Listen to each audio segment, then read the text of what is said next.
கோவை பேரூர் பட்டீஸ்வரர் கோவிலின் ஆகம விதிகளை மீறி நடை மூடிய பின் கோவிலை திறந்து அறநிலையத்துறை அதிகாரிகள் விஐபி ஒருவருக்கு சாமி தரிசனத்திற்கு அனுமதி வழங்கியுள்ளனர். ஆகம விதிகளை மீறி செயல்பட்ட விவகாரம் தொடர்பாக வீடியோ வெளியாகி சர்ச்சையை ஏற்படுத்தியது. கோவில் அர்ச்சகர் உட்பட 2 பேர் பணியிடை நீக்கம் செய்யப்பட்டுள்ளனர்.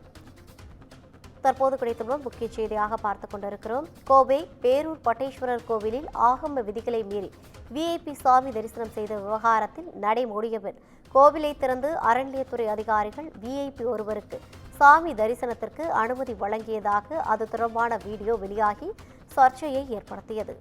கோவில் அர்ச்சகர் உட்பட 2 பேர் பணியிடை நீக்கம் செய்யப்பட்டு கோவிலுக்குள் செல்போன் கொண்டு செல்ல இன்று முதல் தடையானது விதிக்கப்பட்டிருக்கிறது. வணக்கம், இது குறித்தான கூடுதல் விவரங்களோடு இணைகிறார் நமது செய்தியாளர் ஞானசேகரன். வணக்கம் ஞானசேகரன், கூடுதல் விவரங்களை வழங்கலாம். வணக்கம் ரவீனா. கோவை பேரூர் பட்டீஸ்வரர் கோவிலில் ஆகம விதிகள் மீறி நடையை திறந்ததாக எழுந்த புகாரை தொடர்ந்து அர்ச்சகர் உட்பட 2 பேர் பணியிடை நீக்கம் செய்யப்பட்டனர். கோவிலுக்கு செல்போன் கொண்டு செல்லவும் இன்று முதல் தடை விதிக்கப்பட்டுள்ளது. கோவையை அடுத்த பேரூரில் பிரசித்தி பெற்ற பட்டீஸ்வரர் கோவில் உள்ளது.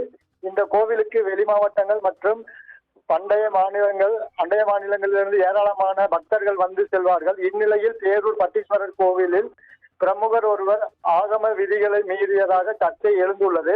அதாவது சம்பவத்தன்று இரவு 9 மணிக்கு நடை அடைக்கப்பட்ட பின்னர் பிரமுகர் ஒருவர் கோவிலுக்கு வந்ததாக கூறப்படுகிறது. அவருக்கு உயர் அதிகாரி ஒருவர் உத்தரவுப்படி கோவில் நடை திறந்து சாமி தரிசனம் செய்ய அனுமதித்ததாக கூறப்படுகிறது. இது தொடர்பான வீடியோக்கள் சமூக வலைதளங்களில் வைரலானது. இதற்கு பல்வேறு இந்து அமைப்புகள் கண்டனம் தெரிவித்தனர். இதன் அடிப்படையில் மருதமலை சுப்பிரமணிய சாமி கோவில் தக்கர் செந்தில்குமார், பேரூர் பட்டீஸ்வரர் கோவில் உதவியாளர் விமலா ஆகியோர் விசாரணை நடத்தினர்.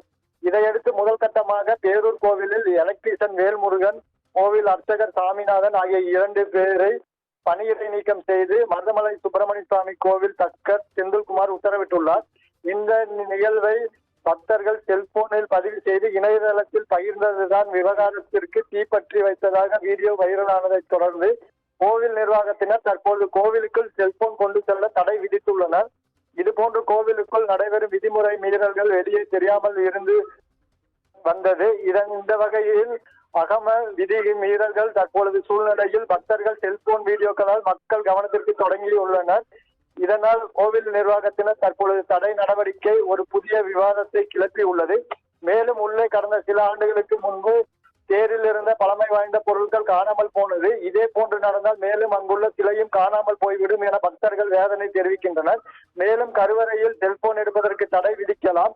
ஆனால் உள்ளே செல்போன் கொண்டு செல்வதற்கு எதற்கு தடை விதிக்க வேண்டும்? இவர்கள் செய்யும் விதிமீறல்கள் முறைகேடுகள் வெளியே தெரிந்துவிடும் என்பதற்காக இந்த தடை விதித்துள்ளனரா என பொதுமக்களும் பக்தர்களும் சமூக ஆர்வலர்களும் கேள்வி எழுப்பி வருகின்றனர். ரவீனா, கூடுதல் விவரங்களை வழங்கியமைக்காக நன்றி ஞானசேகரன்.